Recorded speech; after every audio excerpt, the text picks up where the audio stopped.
Hi, everyone. My name is Wojtek, or Wojtek. I currently work at PubNub as a software engineer, working on PubNub's Kotlin SDK. And previously, you might know me from such hits as What's New in Android Studio, What's New in Kotlin.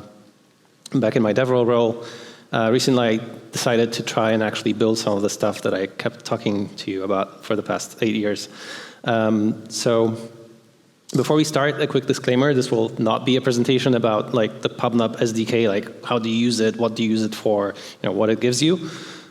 This is a presentation about our first kind of journey with KMP and basically our experiences and challenges that we faced when introducing it for the first time into our SDKs. However, in order to do that, of course, I will give you some context about the SDK itself at some point so that we're on the same page about what it does. But it's not like a product presentation.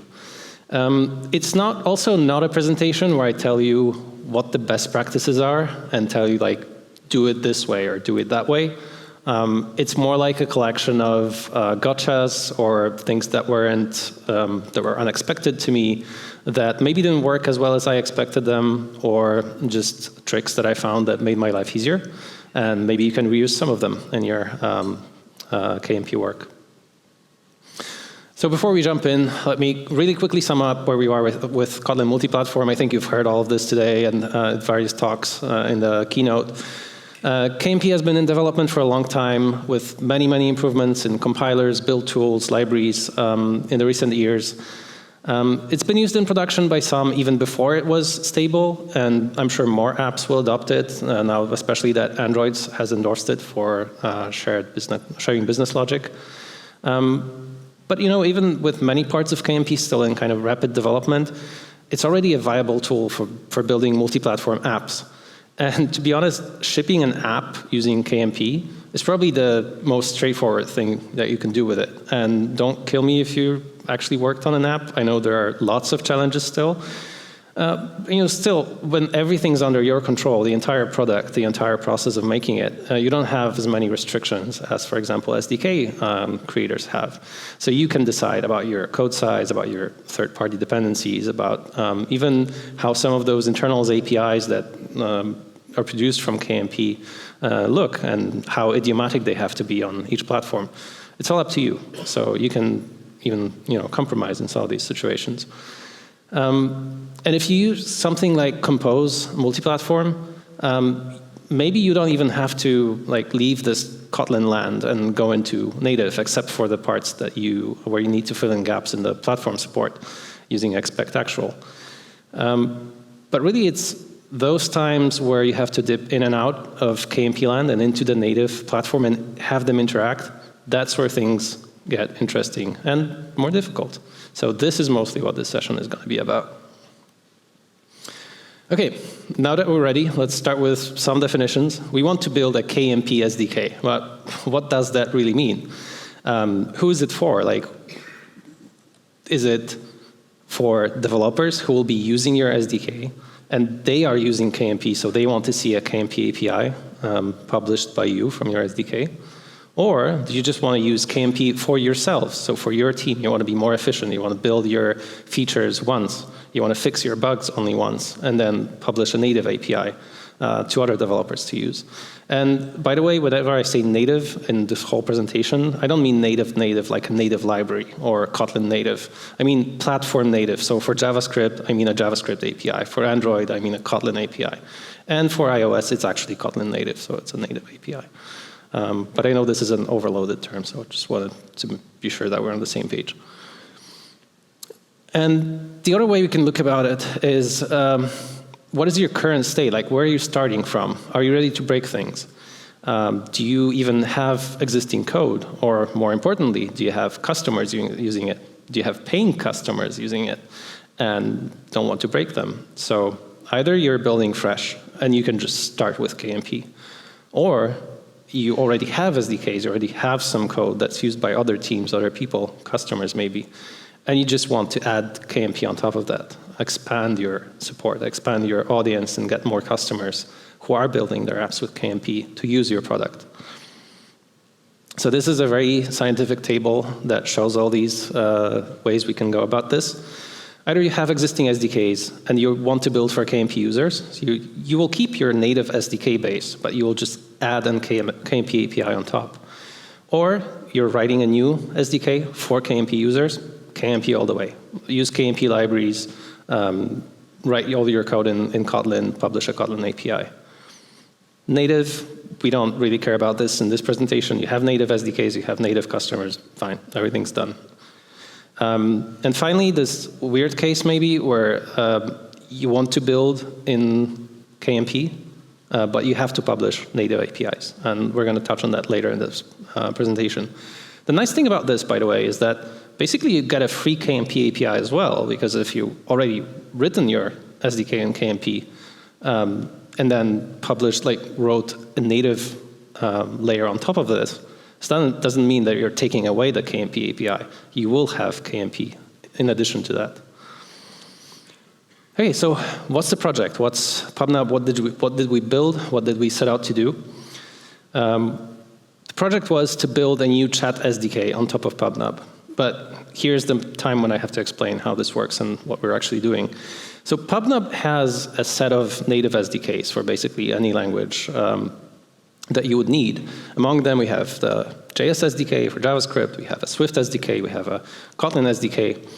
And the thing about these SDKs is they interact with our PubNub real-time platform, which offers a way to send, basically quickly send and receive messages between devices at scale. It's like a pub subnetwork. It has persistence. You can store data. You can receive data. The thing about that SDK is it doesn't care what you use it for. The data, it can be, temperature sensors sending lots of data from around the world. It can be chat users talking to each other. So the API is not tuned to any of these use cases. It's just basic building blocks that lets you build whatever app you want.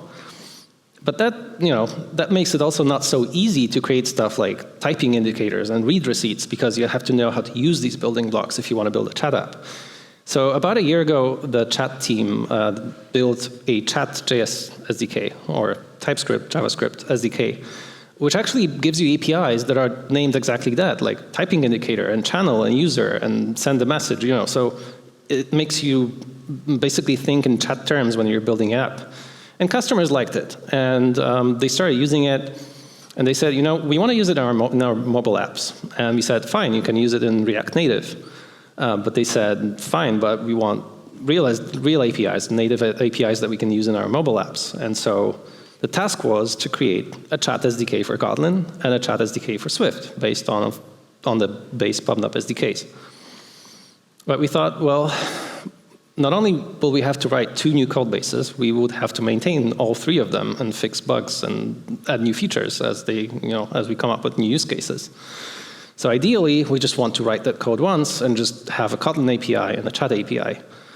The thing about the base PubNub SDK is it does some magic to make sure that you're only using one connection to optimize things. And so we also want to make sure that when we build this SDK, it actually calls down to the right SDK on each platform to make sure that all of this is done the way as if someone was actually using the native SDK.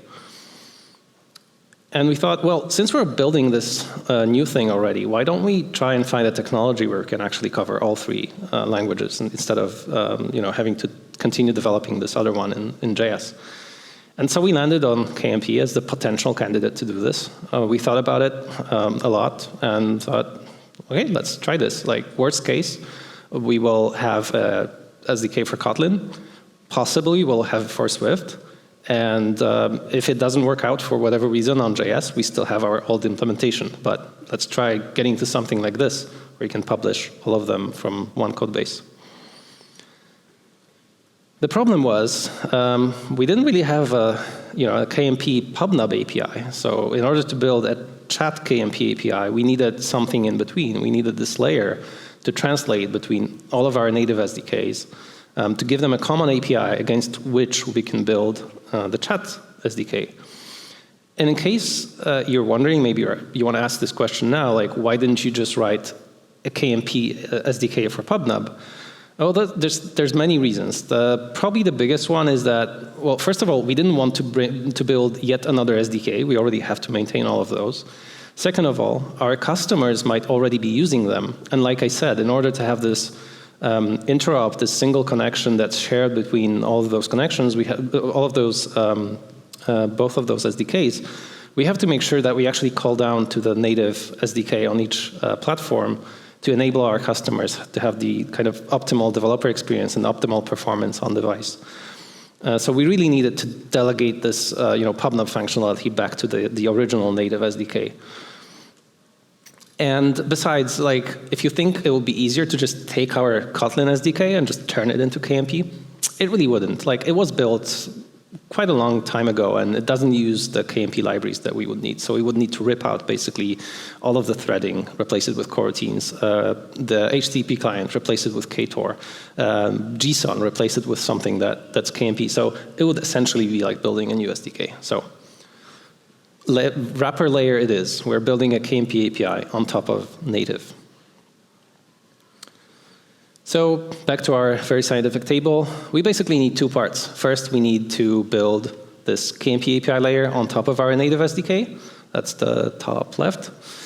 And then this will enable us to actually build a chat SDK. And then we'll have to think about how to publish native APIs from that. OK, so part one, how do we KMPify this PubNub SDK? So we go from 3 separate APIs to 1. As the first step, well, you have to do the grunt work and just configure your Kotlin project for KMP. I'm not going to quote the documentation here. There's pretty good docs on the Kotlin documentation page for this. The essential part is refactor your project a little bit, create the new source sets, apply the Kotlin multi-platform plugin, end up with folders like common main, JVM main, iOS main, maybe JS main. This is what we'll be working on. So please read the docs. What I do want to stress is that it would be very nice if from the very start you follow Gradle best practices, maybe have all of this in separate plugins, convention plugins for your project. It'll make it a lot easier to work with this as you start adding modules, especially since the Kotlin multi-platform kind of Gradle DSL is quite verbose at some places. So it's nice to have this centralized in one place. And some learnings from enabling KMP in a project, be prepared that your build times will just skyrocket. Like, as you add more targets, everything will be slower, like every sync, every build. But you can do something about that. So, for example, even if you're building for all kinds of iOS devices, all kinds of CPU architectures, watches, and so on, make sure in your build, in your local dev build, you have some kind of flag that you can enable either through environment variables or Gradle properties, where you limit that to only iOS simulator so that you can quickly build locally and just have this one target. Otherwise, you're building basically 5 times. Same with JS. You can pick between Node.js or browser as the target to run your tests. So you can pick one, you can pick both, but know that this is available to you. And in this case, we don't actually need to enable any of the JS output formats. So you might see in the docs you have a choice between binaries executable or binaries library. In this case, we're building a KMP API, so we don't really need a JS output format. So just so you know, we're not going to get into what these formats are in this moment. You can just not enable them. And there's one more thing that came in very handy that I will show you in a moment, is that you can create shared source sets. This is also explained in the docs for Kotlin. But basically, I found that a non-JVM source set that depends on common, and then my non-JVM targets, so JS and iOS, depend on that source set, was very useful, because a lot of the stuff I was moving from Kotlin and then building separate implementations from the other native targets. And so having this combined non-JVM was very useful. OK, so now that we can build our project as KMP, we need to decide what the API is going to look like. And since we do have a Kotlin API, most likely we'll just try to reuse a lot of it. We don't have to think about it from scratch and then build something else that we already have for Kotlin.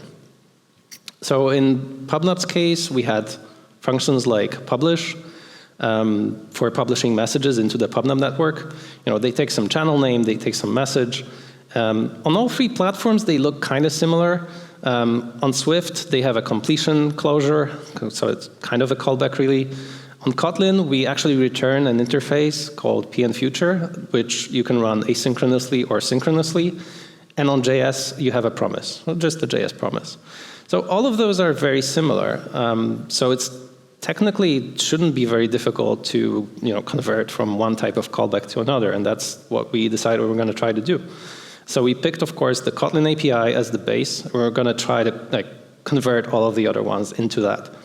The funny thing about when you move to a common API is we found that we can't actually have sync in there because JS doesn't support synchronous operations like network calls. So it simply can't be in the common API because there's no way to implement this on JS. So we had to get rid of that.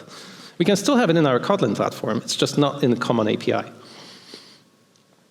OK, so now that we've decided this is how it's going to look, it's time to start actually moving our Kotlin code into the common source set. So that's the KMP kind of usable API. And this depends really on how your code in Kotlin, your actual implementation is laid out. If you don't have a separation between interfaces and implementations for your classes, if you just have class pubnub, then you just extract kind of an interface of that class, add the expect keyword, move it to common main, and just add actual into your actual implementation. The expect classes in common behave a little bit like interfaces. So for example, the default arguments for your functions, they would also move into the expect class from your actual one. And they would be shared between all of the source sets then, all of the targets. If you have, on the other hand, interfaces separate from implementations, what you can do is actually not have to use expect actual keywords and move just the interfaces into common main. Now this is kind of actually this guidance on Kotlin's documentation changed, I think, some time ago. Many people starting out with KMP, myself included, thought that every time you have to actually split something between the different targets, you have to use expect actual. That's not true. If you simply can move your interface, that's totally fine. You just have a regular interface in common, and they're just different implementations in the targets. You do need expect actual somewhere. Usually it's some kind of entry point into your code, like a create pubnub function, for example. And that, yes, that you will create a version of that per platform to create that concrete implementation. That's like one function, right? As long as you stay inside that created object graph, then you don't need more expect actuals. And the third way, kind of complicated. We had to do it. So we already had split interface and implementation. Unfortunately, all of our SDKs and the different platforms, they have slightly different functionality just because they were built over different teams, different times. And for example, we might just be missing a feature from one of them. So we still had to do expect interface. We extracted the common parts into that expect interface and then had actual interface on JVM. And then that's where the non-JVM source set came in handy. We had another actual interface for the other platforms that kind of omitted those parts that those platforms didn't have, and then concrete implementations and all of the source sets for other targets. So it became a little bit complicated, but at least it's good to know that Kotlin offers you that kind of flexibility. Okay, but now you might find that even though you were able to extract those functions, do whatever you want with interfaces, expect actuals, what if some of those functions actually have parameters that don't exist on other platforms? So for example, we had this method, decrypt input stream, but input stream is a JVM thing. You can't have that in your common interface. It doesn't exist on other platforms. The way you can do it is you simply replace it with something else, a name you come up with. Let's say it's decryptable. You do an expect in your common source set for that type of parameter. And on JVM, it'll just be input stream. So on JVM, when you actually compile all these expect actuals, nothing changes. Your customers can still pass an input stream in there. The decryptable name kind of doesn't exist in that case. Well, on other platforms, again, non-JVM main comes in handy. You create another decryptable with concrete implementations that will actually work with those other implementations that you have of PubNub. And for example, on iOS, we have something like NS input stream and other stuff. The annoying part about this stuff is why I had to say expect abstract class decryptable, only because input stream on JVM is abstract class. If it was an interface, I would have to say interface there. If it was something else, the modifiers have to match. And so that's why also in my non-JVM source set, I also had to have an abstract class. Now I know some of the reasons behind that. I saw on the Kotlin tracker there were some proposals to loosen up a little bit how strict the modifier matching has to be. I don't know, to be honest, what the progress is on that, but sometimes it would just be helpful if I didn't have to absolutely make sure that those modifiers match. It's just, sometimes it's annoying, sometimes it makes you write more boilerplate. Okay, so now that we've identified the parts where we need to make some changes, we created all of our kind of skeleton interfaces, expect actuals. We're still left with actually connecting it up to something. Like we have this publish method, maybe, but what's the actual insight? What's the implementation? How do we actually call into our JS or our iOS SDK from that code? So step 4, we need to actually wrap some of our iOS and JS code in our platform-specific source sets. So let's start with iOS. I found that the easiest way we could pull in our SDK into KMP was through CocoaPods. That's because Kotlin actually gives you a plugin for that. Now, I'm not an iOS expert. I heard that CocoaPods is not the most modern way of doing this. I'm not sure. But anyway, since it was available, it was supported by our SDK, I could use it, and basically it worked. Unfortunately, for some reason, it's not using the common Gradle kind of dependencies block, so it has its own DSL. But again, I refer you to the documentation. It's a little bit more verbose. And there's a few confusing things about it. Like, as far as I understand, it's not transitive, and if you include it in multiple modules, you will incur a cost of compiling and pulling in that dependency a few times. So watch out in where you have to actually refer to this platform native SDK, and if possible, contain it within one module. Okay, so we have it pulled in, and the magical part is it analyzes all your header files from your iOS SDK, and it creates these CocoaPods imports for you.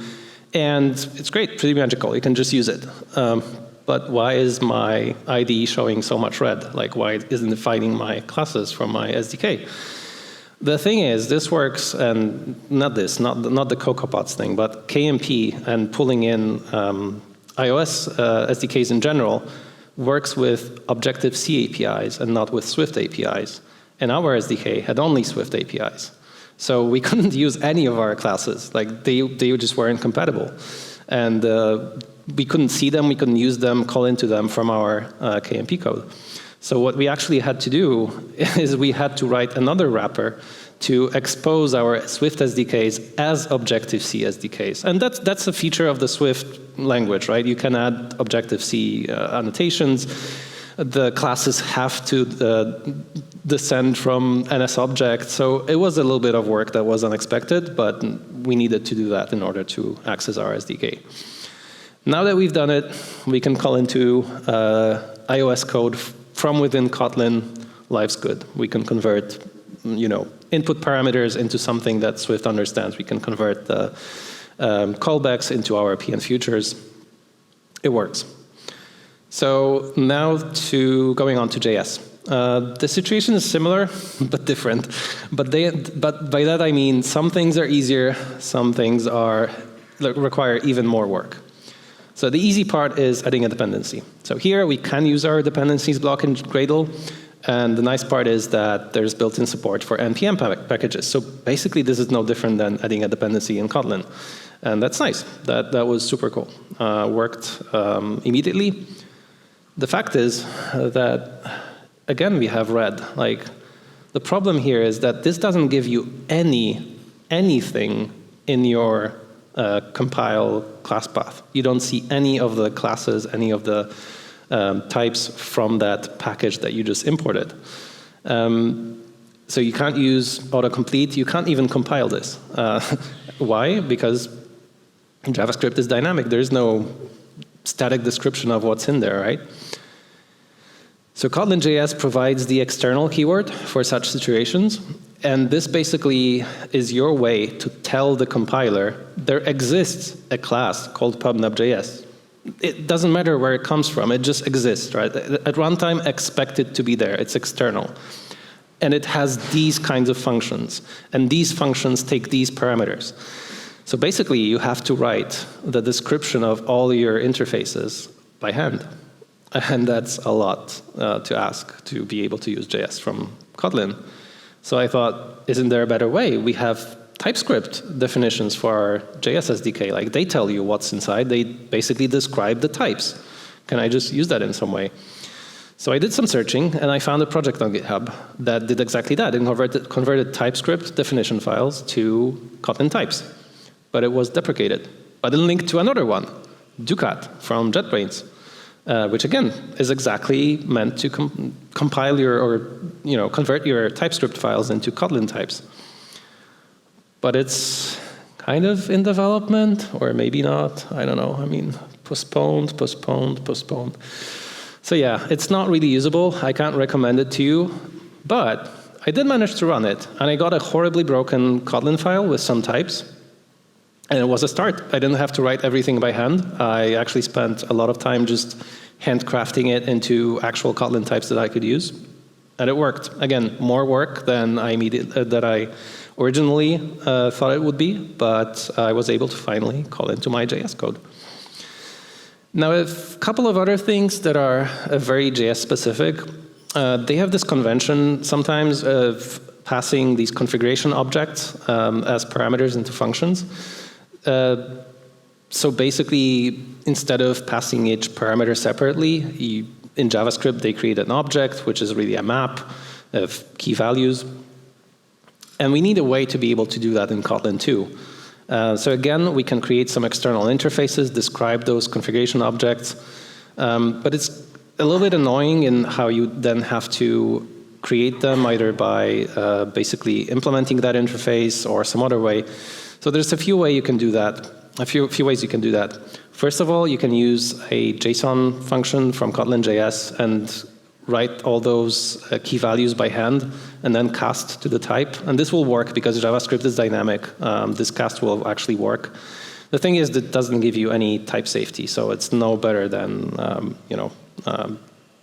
it doesn't protect you at compile time. There is another project called Kotlin Wrappers, which aims to provide wrappers for some common JavaScript libraries. And it actually has this function called JSO. You can find it. You can even copy the implementation into your project. You don't need to depend on anything from that Kotlin wrapper. And it gives you this nice function where you can actually provide it the name of the external interface that you want to create an object for. And then you have type-safe properties. The only difference is you need to change those vals to vars. There's one more thing that I tried, which is there's a JS plain objects plugin that makes this even more seamless. So basically, you create your external interface, you annotate it with JS plain object, and it generates constructors for you. So again, the most kind of type-safe way you can do this. You get a constructor for this interface. You can have vals. You don't have to have vars. I would have used it. This works really nicely, except it still didn't work for me very well in the IDE. So I did get red lines. It compiled, but I didn't get the kind of seamless integration that I wanted. So I stuck with option 2 for the time being. If you want to play with this, you probably know the Kotlin playground on the web. I didn't know that, but I found it very helpful that I could just switch the kind of Kotlin version in the playground to JS and just play with all of that, see how it compiles. You can even see the generated JavaScript. So you don't have to set up a project locally. You can play with all this online. OK, quiz time.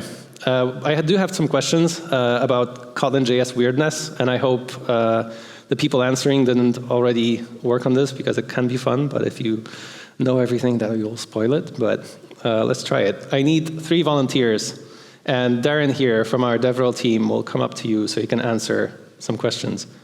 Who wants to go first? Come on. It's not difficult. The first one especially. There we go. I'm quite sleepy. Okay, so which of the following is true given an int that is 5? An int is int. An int is short. Or is it a double? Or maybe all of the above. I never heard about short, but I will take all of them. Is that your final answer? Yeah. Do you want to ask the audience? I'm sleepy, it doesn't matter. Okay. I mean, I'm sure you are about the correct. first one. You are correct. Okay, thank you. You get a pair of socks. Cool, yes, this is correct, and I will explain later. Let's move on to the next question. So an int, is a short, is a double. Yeah, the first one was too obvious. Yeah. Okay, now we have a double. It's definitely a double. Which of the following expressions is false? So, a double cast to a number is equal to 5 cast to a number. Or, a double is short, a double is long, or none of the above. Who wants to answer? We have a volunteer there in the back.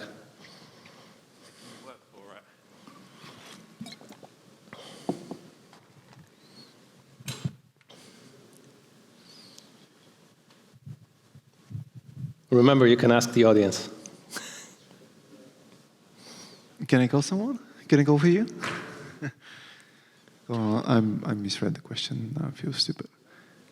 Which of those is false? So the first one is correct, because the double is a number. And we have to go quickly, because we only have 5 minutes left. So. Okay, a double is... So it's not long. Final answer. Yes, you're correct. I think so. Okay, last questions. Who wants to go before I show the question? Here, we have someone in the front. Okay, let's go. Which of the following expressions is true? A long is an int, a long is a number. Now that third one, let me explain. So JS typeof, this is just the JavaScript function typeof. So when you in JavaScript ask if this long is a number, or a long equals 5. Here.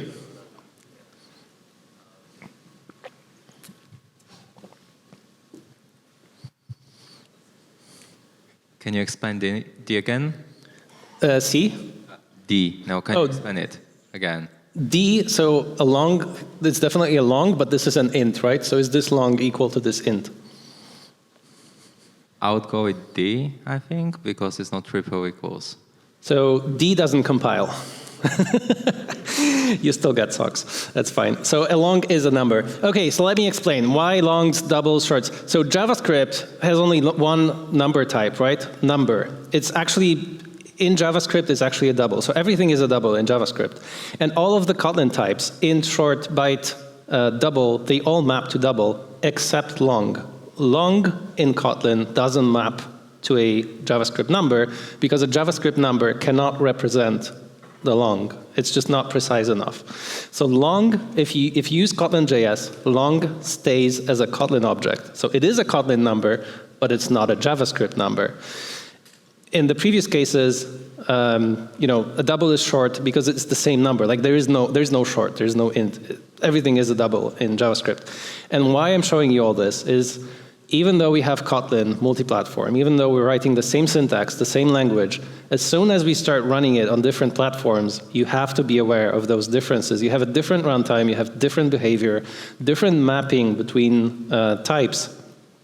And today when Kevin asked me during the KMP roundtable, what's the one piece of advice I would give everyone using KMP is, and I didn't have the answer back then. I just realized the best thing ever in KMP is the common test source set, where you can write tests for your KMP code in the common flavor of Kotlin and run it on each of these platforms. So if you write your KMP implementations, if you write all of these three combine those 3 native source sets into this KMP API, you can write your tests against that API and run it on all of these platforms. And if you messed up with the numbers, and if you messed up with something else that maybe doesn't work in that runtime, then those tests will tell you. And this is the best part, and it actually let me find so many bugs or discrepancies between our SDKs and how they work. The ability to be able to run the same test over those 3 native SDKs, it basically saved my life multiple times. Okay, so we set out to build something very simple. We already added 2 new blocks that were unexpected. We have our KMP API layer. So the second part is, how do we write an SDK once and export 3 different native APIs from it? This slide is not needed again, I think. So writing a KMP SDK. This is much more similar to building a KMP app in the sense that you write all your code in common main, and only when you have a reason to, you actually do expect actuals and go back into native code, basically to fill in any gaps, any functionality that you need that's not available in common. One thing that I found that was really problematic for me is that generally I'm super happy with the standard library of Kotlin Common. I did have to use regex though, and I will call it regex, not regex, because next thing you're going to tell me it's GIF, not GIF. But the regex implementation, it was nice to see that I have a common API over it, but internally it actually delegates the work to the platform regex implementations. And so even writing a simple regex expression, it doesn't necessarily compile the same on those 3 platforms. You can even get like a compile error, like unknown regex expression, whatever. So even though you have the same API, those same regex expressions will not work on those 3 platforms. What's more, even when I handcrafted 3 versions of my regexes, then it turned out that on iOS I don't get Unicode support, and so it kind of messed up everything, and I needed to take a step back and do a higher level abstraction and just basically write an expect find and replace method. On JS, on JVM, I could use regex. On iOS, I actually had to use on those platforms I could use Kotlin regex. On iOS, I had to write a custom implementation where I actually used the NS pattern matcher classes from iOS or whatever it's called. So it was more work than expected because of the mismatches between platforms again. But generally, the standard library is pretty nice. This is more like an exception to the rule, but it still happens. Now, when writing an SDK, of course, be conscious about adding third-party dependencies and your code size. So for example, I just had this conversation before this talk, like, what does our API look like? And I said, well, we don't have coroutines. Why? Because JS. Like, as soon as I add coroutines to my code base, my JS size just blows up. And so even internally, even in my internal method implementations, I couldn't use coroutines at all, which was a pain because all of our APIs are asynchronous. So I just had callbacks and callbacks and callbacks. And I can offer a coroutines API in my JVM and iOS even, but as soon as I add the dependency and run the JS compile, it's just too big. Like even really nice libraries like date times, realization, they all add up very quickly, and your JS is just huge. So do watch out. And finally, don't worry about having to output perfectly idiomatic native API on your first try from your common classes. Optimize them for Kotlin, and then you can always write another wrapper and just adjust that API, make it more Swifty, or change your futures to promises. You can write all of that in a separate wrapper. There's actually a pretty nice set of talks and articles by Andre Oriani about writing Swift-friendly Kotlin multi-platform APIs, if you search for it. One thing to mention, JetBrains are building an exporter straight from Kotlin to Swift so that it doesn't have to go through Objective-C APIs. This would have saved us a lot of work probably, but it's not available yet. You can try it, but it's not like production ready really. So be on the lookout for that. It will let you export your interfaces in a nicer way. In the meantime, also check out tools like TouchLab, Sky, and some other projects that help you fix some of the things that you cannot do in pure Kotlin. Okay, so we set out to write basically a wrapper and a KMP library. We ended up writing wrappers and wrappers and wrappers and converters, but it worked. We already have the Swift API released, still finishing the JS one. It's proving to be a lot more work than expected. However, we did have to implement, one new feature since then, and I thought, well, was it all worth it? Was it worth all the work?